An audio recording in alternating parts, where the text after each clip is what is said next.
gazete jurnallarda şu kişinin ismini fakir bilan tilga olaman ve meni ham Kamiljon ustozning shoirdi degan nomga muyassar qilgan meni hurmatli ustozim Matmurat Said degan bir ajoyib inson bor. Şu adamni sahnaga taklif qilaman.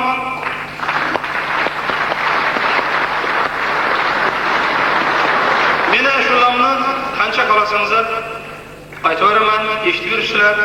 Shuning uchun men bir-ikki ashula olib o'rnimni ustozimga beraman-da, ustozim bilan biz yoshligimizda birga aytib yuradigan ashulani Kamiljon ustozning yoshligida qo'shig'ini birgalashib aytib beramiz sizlarga.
Andijonning mehmonligini unutmagan xonanda elga, yurtga xizmatini beminnat qildi.